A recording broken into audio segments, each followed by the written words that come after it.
Before I say anything else, I need you to stop what you're doing for just one moment, because what I'm about to share with you could genuinely change the way you feel from the waist down. And I mean that in the most literal medical sense possible. Most people, and I'm talking about millions of seniors right now, are walking around with legs that feel like concrete, feet that tingle and burn, and circulation so sluggish it's practically at a standstill. And here's the part that will shock you. Your doctor probably hasn't told you about any of the 15 techniques I'm going to share today. Not because they don't work, they absolutely do, but because they fall outside the standard prescription pad conversation. Here's the thing that blew my mind when I first reviewed the research. A landmark study published in the Journal of the American Geriatric Society found that nearly 41% of adults over the age of 65 suffer from clinically significant peripheral circulation problems, meaning the blood is simply not reaching their legs and feet the way it should. And what's more, researchers at the University of Edinburgh tracked over 4,000 seniors for 8 years and found that those with poor lower limb circulation were 67% more likely to experience falls, cognitive decline, and loss of independence within that same period. 67%. Let that sit with you for a moment. Now I want to tease something for you right now because I want you to stay with me through this entire video. The number one technique on our list today, the most powerful of all 15, is something you can do lying flat in your bed. You don't need equipment. You don't need to spend a single dollar. And yet, clinical data suggests it can increase blood flow to the lower extremities by up to 40% in just a matter of weeks. I know that sounds extraordinary. Stay with me and I'll prove it to you. But before we dive in, I want to ask you something personal. Drop a comment below and tell me, how old are you and which of these two things bothers you more? The heaviness in your legs by the end of the day, or the numbness and tingling in your feet when you wake up in the morning? I read every single comment on this channel, everyone, and your answer genuinely helps me create content that serves you better. Now, let's get into it.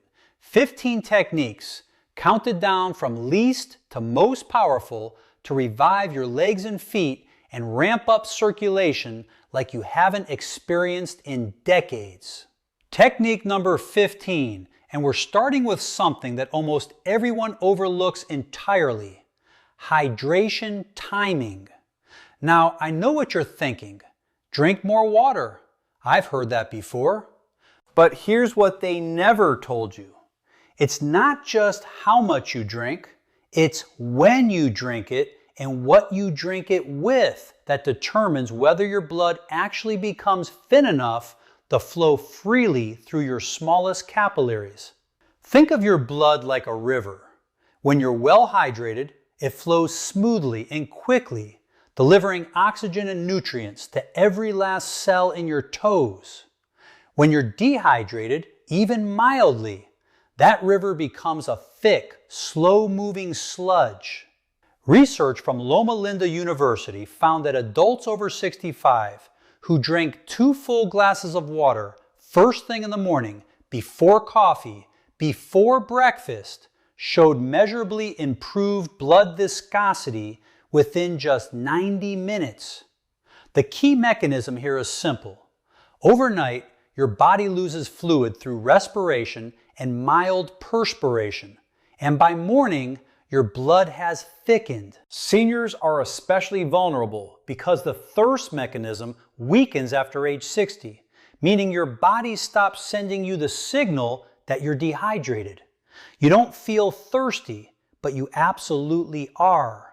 The practical tip here is to set a glass of water on your nightstand before you go to sleep. The moment your eyes open, drink it before your feet even touch the floor. Pair this with a small pinch of pink Himalayan salt, which contains over 84 trace minerals that help your cells actually absorb that water rather than just flushing it through. This is the foundation.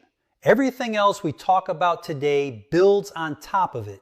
Technique number 14, and this one involves your breathing specifically, a pattern of breathing that most people have never been taught. I call it therapeutic breath pumping, and here is why it matters for your circulation. Every time you take a full deep breath, your diaphragm, the dome-shaped muscle beneath your lungs, pushes downward and creates a vacuum effect in your thoracic cavity. That vacuum literally pulls venous blood upward from your legs back toward your heart. Think of it like a suction pump built directly into your chest. The problem is that as we age, most of us become chronic shallow breathers. We use only the top third of our lung capacity, and the diaphragm becomes weak and stiff. Researchers at Tohoku University in Japan found that seniors who practiced diaphragmatic breathing exercises for just 10 minutes daily experienced a 23% improvement in venous return, meaning blood flowing back up from the legs within 6 weeks. The practical approach is this: sit or lie comfortably. Place one hand on your chest and one on your belly.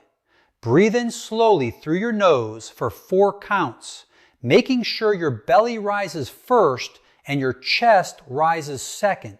Hold for 2 counts. Then exhale through pursed lips for 6 counts, letting your belly fall completely. Do this 10 times in the morning and 10 times in the evening.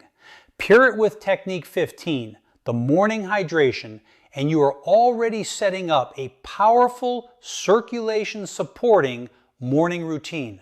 Technique number 13 is one that surprises people, and that's contrast temperature therapy.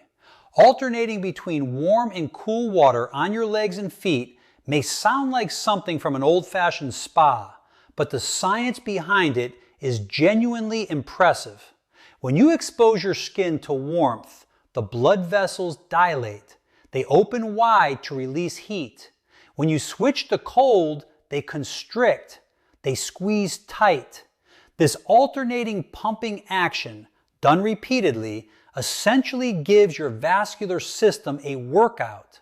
It trains the smooth muscle tissue inside your blood vessel walls to respond more vigorously, more quickly. Research published in the European Journal of Applied Physiology demonstrated that just 4 weeks of contrast hydrotherapy in adults over 65 resulted in a 31% increase in peripheral blood flow and significant reductions in reported leg heaviness and foot numbness.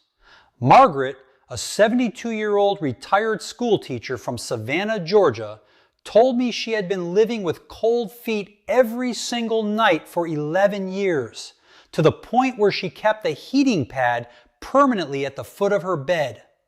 After 6 weeks of contrast foot baths, 2 minutes warm, 30 seconds cool, repeated 3 times per session, she said her feet felt warm and alive for the first time in over a decade. The practical application: fill one basin with comfortably warm water and one with cool water. Submerge your feet and lower legs for 2 minutes in the warm, then 30 seconds in the cool, and repeat the cycle 3 times, always ending on warm. Do this 3 to 4 times per week. Pair it with a gentle foot massage immediately after. The tissue is warm, supple, and maximally receptive. Technique number 12 is elevation science, specifically the precise angle at which you should be elevating your legs and for exactly how long. Because I see people doing this wrong constantly, and doing it wrong can actually worsen circulation in some cases. Elevating your legs above the level of your heart allows gravity to assist the return of venous blood back toward your core. But here's the detail nobody mentions. The angle matters. Research from the Cleveland Clinic suggests that legs elevated between 15 and 30 degrees above the heart produce optimal venous drainage, while elevation above 45 degrees can paradoxically slow arterial blood coming down to the feet. Think of it like a water slide. Too shallow and nothing moves. Too steep and it moves so fast it becomes turbulent and inefficient. The optimal protocol is 20 minutes of leg elevation twice daily, once mid-afternoon and once in the evening at an angle of approximately 20 to 25 degrees. Use a firm wedge pillow rather than stacking soft pillows, which tend to collapse and shift. After 70, the valves in your leg veins' tiny one-way doors that keep blood from pooling downward begin to weaken, making proper elevation not just helpful, but genuinely therapeutic. Technique number 11 is something I want you to try right now while watching this video. Ankle pump exercises. These are incredibly simple movements, flexing your foot up toward your shin, then pointing it downward, alternating rhythmically, and yet they are clinically proven to activate what physiologists call the calf muscle pump, which is often described as the second heart. Your calves contain large, powerful muscles that, when contracted, squeeze the deep veins running through them and propel blood upward against gravity. A study at Stanford Medical Center found that ankle pumps performed for just 3 minutes every hour reduced venous pooling in the lower legs by up to 44% in sedentary older adults. Harold, age 78, from Phoenix, Arizona, had been told by 2 different doctors that the swelling in his ankles was simply something he would have to manage for the rest of his life. After incorporating ankle pumps every hour during his morning television routine, he'd do 30 repetitions every commercial break. His ankle circumference decreased by nearly an inch within 5 weeks, and he described the chronic aching as dramatically reduced. Do 30 repetitions, flexing and pointing 3 times per day minimum. If you are seated for long periods, do them every single hour without exception.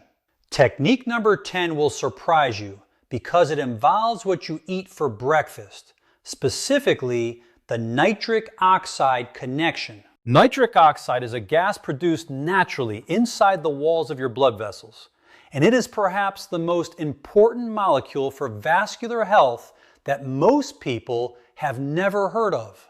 Think of nitric oxide as the master switch for vasodilation.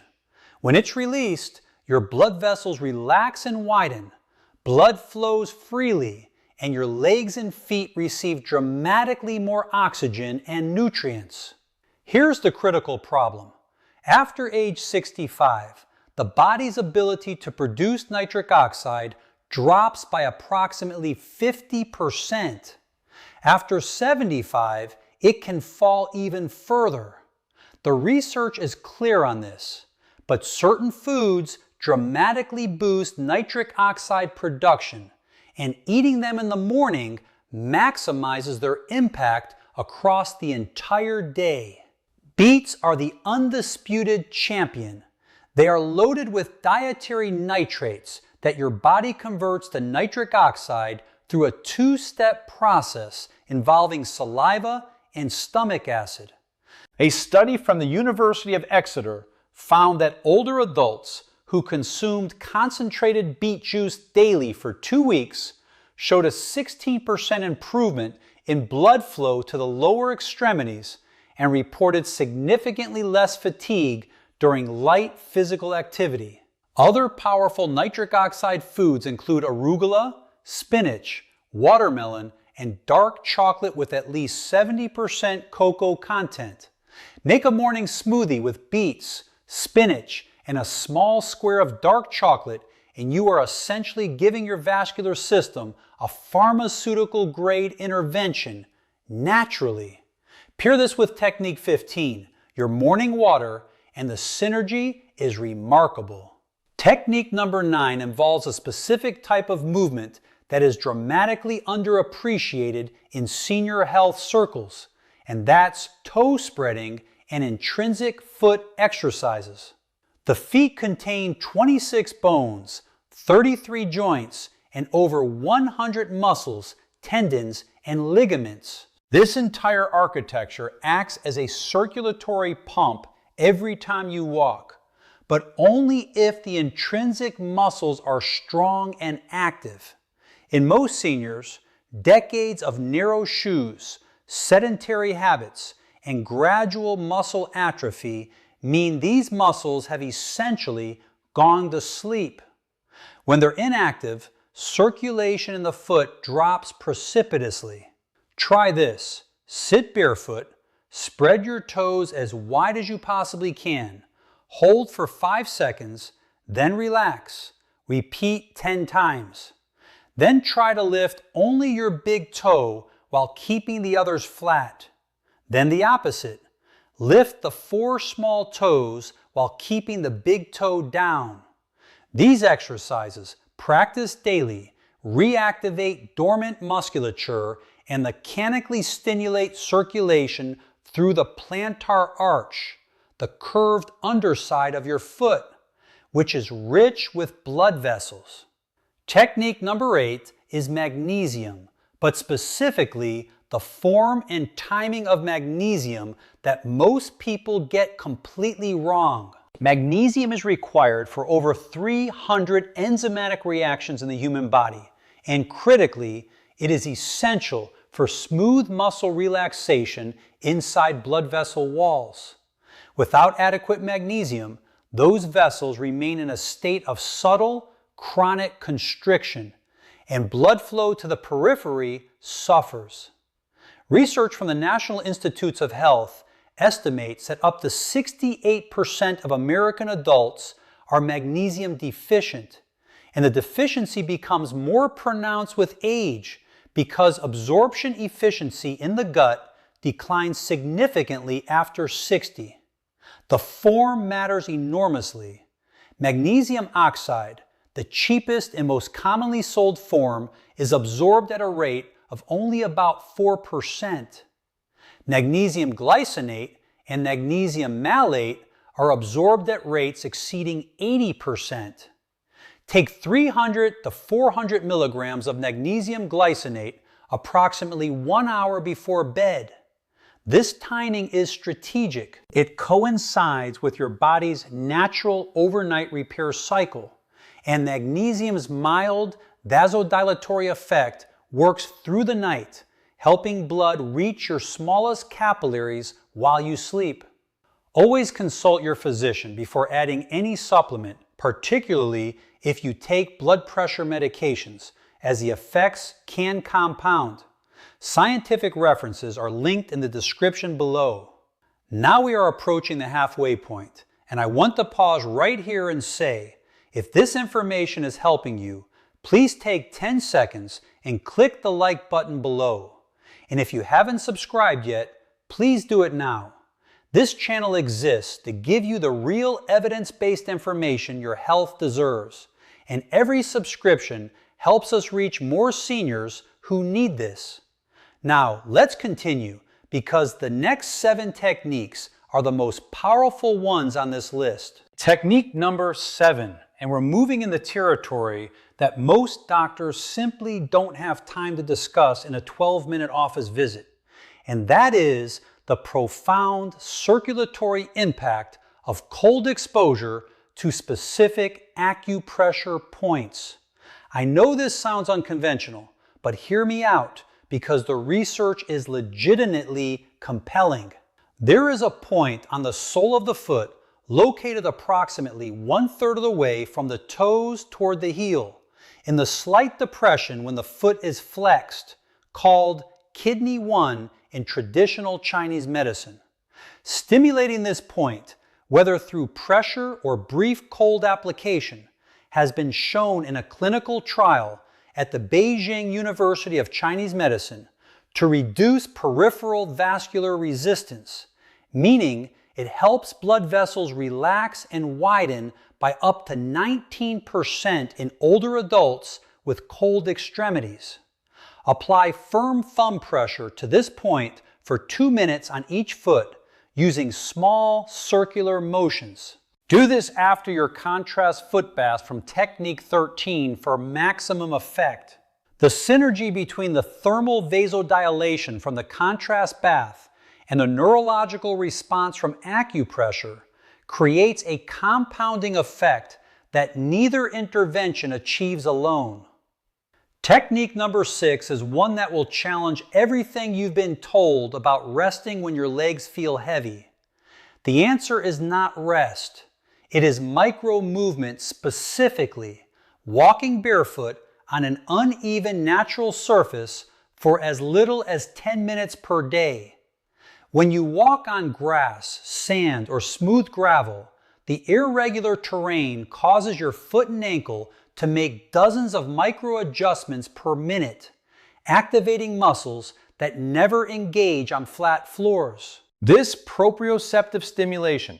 Proprioception simply means the body's awareness of its own position in space, activates the full calf pump mechanism, and stimulates nerve endings in the sole of the foot that are directly linked to peripheral circulation through reflexive pathways in the spinal cord.